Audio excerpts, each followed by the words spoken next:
Thanks so much for checking out Dillos Diz here on YouTube. She is Jen. Hello. And I am Frank, and we are once again on location here at Mama and Papa Dillo's. We're in the same clothes. Same clothes as episode 11. It's now episode 12. Yep. For a little something we like to call What's in the Attic? What's in the attic? Wow! Yeah, we're getting really good at that. Yeah. Totally. All right, so you want to recap what happened last time quickly? So last time we were at Mama and Papa Dillo's house celebrating Frank's birthday. He's now had his birthday by the time this episode drops, so he's another year older. Great. So good. So good. So, but we're out of the month of October, which means Frank will probably be a little less cranky. So, we're back with another bin. Last time, we found some good Star Wars merch with some little bands and all of Frank's World Showcase pieces that were seen on a radiator at some point. So, this week, we have a brand new bin, and this is what happens when we come on location because we find more goodies. Yeah, we go down a rabbit hole and end up with this greatness. This is going to be the rabbit hole. It goes on into this wonderland. Yeah. And this is going to be more Star Wars centric this time around. Yeah. So we'll try to make our way through. Going deep into Frank's childhood right now. That's what we're doing. Yeah, these crawl spaces in this attic go on for miles. Yeah. I already thought this box was in my storage space. Apparently it wasn't. And there's more things in it than I could have imagined just by opening the lid. I know. So we shall open the lid. Hurrah! Get ready, Star Wars fans. Now, I don't know how something within this millennium made it into this bin, but this is a Anakin and Obi-Wan Star Wars landing set, the battle figure game. This looks more in the Revenge of the Sith mode here, but this little Star Wars game. Ooh, it includes a CD-ROM, guys. CD-ROM included. Yeah. Can't beat that. Last one standing wins. Oh. Interesting. $10 in Walt Disney World. Don't know when this was purchased. Don't know when this was given to me. Will you play the CD-ROM? I do have a Dell that I can hear the children. Oh, yeah. They're stirring down below. Now we're gonna get into the older stuff. There's like crazy stuff in here. There's random stuff. So we'll get into it. This book, I have no idea where it came from. Star Wars. The Maverick Room. What does it say? Moon. Star Wars. It's really dusty up here, and I've been up here all day. I was on top of my parents' garage, and it's the dust and the insulation. It's just getting to me. The Maverick Moon, $1.25. It looks very Tomorrowland-like on the cover. It does. Look. Yeah. When Luke reached the academy, he hopped out of his land speeder. Some of his friends waved or called good morning. All of them smiled. Learn more. Well, 6-year-old's gonna love that book. All right, I don't even know. Like stuffed animals, back many years ago. Yep. Many. You know, if you find even from like our parents or our grandparents' childhood, like what is the texture of stuffed animals? Do you know? They got the weird fur. Yeah. So this Chewbacca stuffed animal. Skeeving me just looking at it. You already see it? You're skeeved. I mean, I probably threw up on this. I probably... That's gross. So gross. I don't think I played with it that much. But I mean, you probably did. This is a stuffed animal of Chewbacca, everybody. He looks so cuddly. How's he feel, Jen? Describe the feeling of that fur. It's not something you cuddle with. He's not cushy. And what's this, tape? And just the hair kind of feels like real hair of like an animal. It's not something It's official, though, and really looking at it, you wouldn't think it's official. The Kenner tag is on the back. So that's there. So it was made, in the Star Wars toy line. But Kenner maybe not so good with the fur animals. Yeah, I don't think so. Yeah. You check it out on eBay to see how much that's going for these days. Just thinking about you throwing up on it. All right, so this stuff is crazy because... They haven't been taken care of, and it's sad, and you're all going to be disgusted when you see it. Meldale, don't judge us. Yeah, please, Mel, don't judge us. But we have original Star Wars figures in the package, purchased at Toys R Us in 1980 or so. that clearly have been beat up over the years. I think a lot of the glue is not held on in the plastic. So we're just going to share them a little bit here. An Ugnaught. I used to call them Ugnaughts, and so that stayed with me. Ugnaught. I have spoken. How much for this Star Wars figure from The Empire Strikes Back? Jen, you want to guess? I didn't see. $1.99. $2.38. Oh, Toys R Us. We got some. I miss Toys R Us. Who doesn't miss Toys R Us? We have some AT-AT drivers right here. I'll queue some up for you.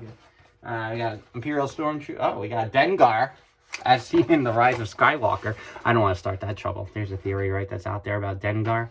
Imperial Snowtrooper right there. We got Klaatu from Return of the Jedi right there. I actually, I think I recall purchasing this on at a quality store, like a Quality maybe it was called Quality Mart, five and dime. To some of you who might be older than me. FX7, the Imperial droid, and another Imperial Stormtrooper right there. All $2.38 for those Empire Strikes Back figures. So yeah, the cases are not in great shape. A little yellowing discoloration here, but still in the packaging, never opened. So I don't know. Maybe just worth millions. You're just sitting on millions. I am curious at how all the random stuff got in here from other eras of Star Wars. Like, here's a land speeder, Lego land speeder, right there, with Obi-Wan in it. These are not the droids you're looking for. And then, again, I thought all of this stuff was already in my storage unit. What's this? So, this is a Hoth playset. Oh. So, had little pegs for the figures here. You put like a cannon on here, or spin the guy. I think you could blow stuff up here. So, the base of the Hoth playset, the rest of which I think is in my storage unit, because I was like, where is the base of this? Right. So, Hoth playset right there. Right. I see a dewback in there, so we'll point this up right now. Dewback from the original Star Wars right there on Tatooine. Still in pretty good shape. Always loved the little, put the figure in that right there. Well, we're going to keep busting through. There's a lot of stuff here. So Jen's going to have to put some stuff to the side as I hand it to her. Right. I know that the Bespin twin cloud cars, I know that the plastic canopy there is in the other box in storage. Because I was like, where are the twin cloud cars? But here they are. Here they are with their landing gear right there. Fancy. Hold on to that. Here's part of that Hoth playset right there. Right? The cannon. I'm getting ready to want to play with all this stuff. I got this TIE fighter. These do not go together. So this is like the original TIE fighter, I believe. The wings of which are in my storage unit. Right. These two boxes, they must have gotten separated at some point. Here's the wings of the other TIE fighter. Go into there. Oh, here's the TIE fighter. There it is. So we can actually put this one back together. I guess this was Darth Vader's TIE fighter as opposed to the regular TIE fighter. Sure, obviously. A Tauntaun. Tauntaun from Hoth. Could put that right on the Hoth playset. Did not come with the Hoth playset. Sold separately. Oh, right there. Oh, yes. I gotta bring this home because you know we have a. Yes, he gets excited. I was just gonna say, did you hear the excitement? We've been doing a series. Well, not a series. We did a YouTube video on my Millennium Falcon shell and where it stands and what's missing and what's included. So you can check that out here on YouTube.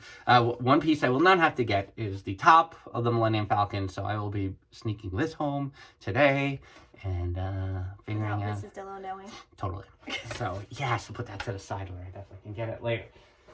This puppet, there's a famous Polaroid of me. Like a Polaroid of me a famous one, guys. If you're out on the internet, Google famous photo Frank in a Polaroid. No, as a Polaroid. No. I don't. This Polaroid was like around forever. I bet you it's still around for this Yoda puppet right here. Oh. But I did love this Yoda puppet a whole lot. Feels like that Ronald Reagan mask we had. Yeah, well, it's the same material. Feel that material right there. Yeah, no, I know how it feels. I see it. All right, non-Star Wars related is Star Trek, the original motion picture. How'd that get in here?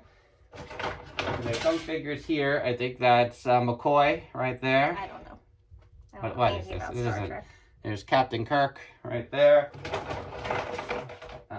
Here's Spock. I don't know who this is. Maybe that's Scotty or something. And I can't remember her name, but she was like the main point of the movie. Right there. So that's that. And now lastly but not leastly, oh, there's another part of the Hoth play set. It just keeps on giving. Oh my goodness, you're so excited about this. Anyway, so this is the, oh, maybe this second to last. Oh, maybe the first. All right, so I think it's pretty much in Star Wars lore that this size of figures, especially if they're in the boxes, are worth a whole bunch of money. So I still hold on to them loose. Jen posted a picture leading up to my birthday of me staring at one of these figures. So maybe we can recreate, maybe we can tag this video with that picture of me. Yeah. So we'll go through these. I think they're 18-inch figures, I guess. They're not, that's not 12 inches. It's 18 inches. 18-inch figures from Star Wars and Empire, beginning with R2-D2 right there. Not 18 inches because R2's a little shorter. Yeah. So Chewbacca without his thing. Do you need to recreate the picture with this one? Is it that? No, it's the Stormtrooper one. The Stormtrooper is the one I'm looking at. Get it together. So the Chewbacca without, and I think in that picture, he's already missing it. It's been gone for a long time, everyone. Over 40 years. A Jawa, right there. I'm just going to hand these to you. You could show. IG-88. C-3PO. I don't know what's going on with Princess Leia's hair, but there that is right there. What's in the... two are caught together here. Luke and there's Luke. And there's Han. Han looks like Han. Yeah. That's pretty good for the 70s. Darth Vader. Cape is included there. So we do have the cape. Tie it back around. Yeah, thank you very much.